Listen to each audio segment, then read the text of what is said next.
Junto aos meus colegas, Maria e Beatriz, elaboramos uma microaula em prol do aprendizado de vocês sobre um assunto bem interessante, que é a parede celular. Agora vamos aprender em si o que é a parede celular.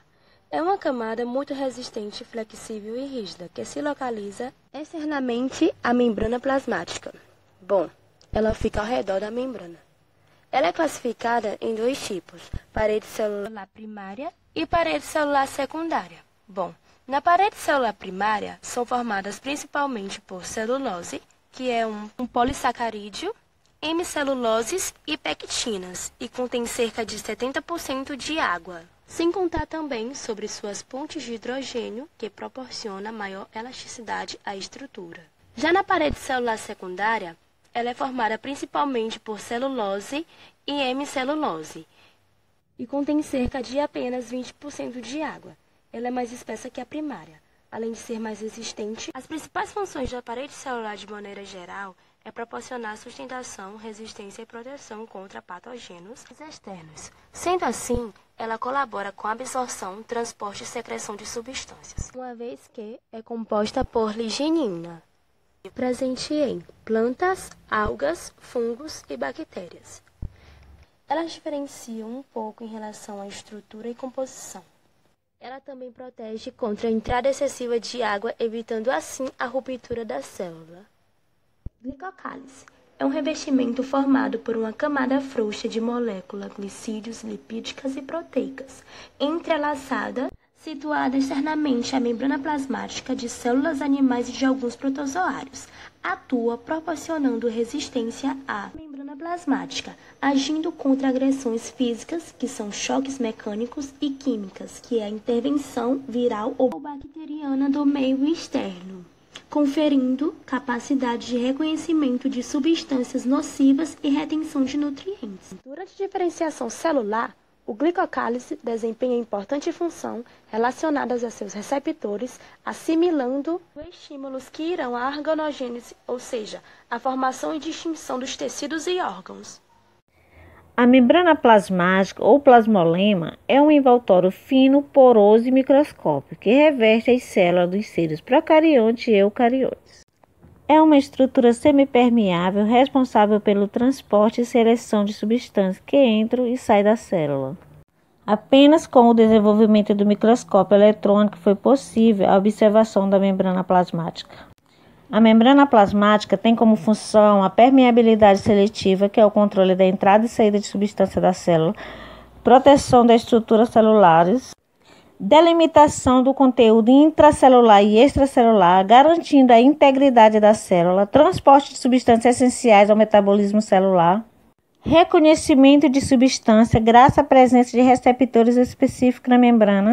A membrana plasmática apresenta o modelo mosaico fluido. O nome mosaico fluido deve-se pela presença de estrutura flexível e fluida com grande poder de regeneração. A membrana plasmática é quimicamente constituída por lipídio, glicolipídio, colesterol e fosfolipídio e proteína, por isso é reconhecida por sua composição lipoproteica. O transporte de substância da membrana plasmática atua como filtro, permitindo a passagem de substância pequena, impedindo ou dificultando a passagem de substância de grande porte. O transporte de substância através da membrana plasmática pode ser passivo ou ativo. O transporte passivo ocorre sem gasto de energia e substâncias deslocam-se do meio mais concentrado para o menos concentrado. Exemplo, difusão simples é a passagem de partículas de onde estão mais concentradas para a região em que sua concentração é menor.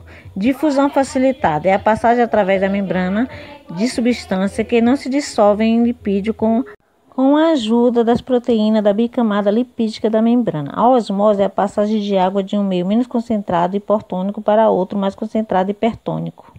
Bom, o transporte ativo ele ocorre com gasto de energia, como na difusão facilitada ocorre com a ajuda de proteínas carregadoras, que são denominadas bombas. E, diferentemente da difusão, no entanto, o transporte ocorre contra o gradiente de concentração. O exemplo mais conhecido de transporte ativo é a bomba de sódio de potássio. E como foi explicado no item anterior do processo de osmose, aqui temos um exemplo, que é uma planta absorvendo a água do solo. Bom, e citando um pouco das características principais desse transporte ativo, podemos colocar aqui a passagem de moléculas através das proteínas integrais. Também ocorre contra o gradiente de concentração, né, do meio hipotônico para o meio hipertônico. Bom, e também ocorre uma demanda muito grande de gasto de energia por parte da célula. Os exemplos principais que podemos citar de transporte ativo são as bombas de hidrogênio, que ocorrem nas células da parede intestinal, e também temos a bomba de sódio e potássio, como eu já citei, que ocorre em todas as células do corpo.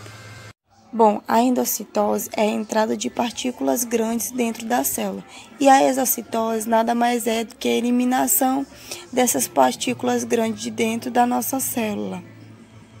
Bom, agora vamos dar uma olhadinha aqui nesse esquema. Do lado esquerdo temos o esqueminha da endocitose, já do lado direito temos a exocitose. Bom, e aqui na figura também podemos ver o meio extracelular, que é fora da célula, né? E o meio intracelular, que é dentro da célula. Bom, na endocitose, a entrada dessas partículas elas pode ser por pinocitose ou por fagocitose. Na pinocitose, o que entra são partículas dissolvidas. Então, o que vai entrar é um líquido contendo essas partículas. E já na fagocitose, o que entra são partículas sólidas. Podemos até dar o exemplo de uma bactéria. Bom, e quando essas partículas elas entram na célula por pinocitose, elas formam uma vesícula chamada de pinossomo. E já na fagocitose, chamamos de fagossomo. Bom, e essas duas vesículas, independentemente se ela entra por pinocitose ou fagocitose, elas vão se fundir ao lisossomo. E aí vai ocorrer o processo de digestão dessas partículas. Bom, e depois de ocorrer essa digestão, ela é eliminada na exocitose, como a gente pode ver aí na figura do lado direito. Essa vesícula ela se funde à membrana e elimina as partículas. Bom, desde já agradecendo a atenção de vocês e espero que vocês tenham adquirido um pouco de conhecimento com os assuntos que repassamos aqui. Até a próxima!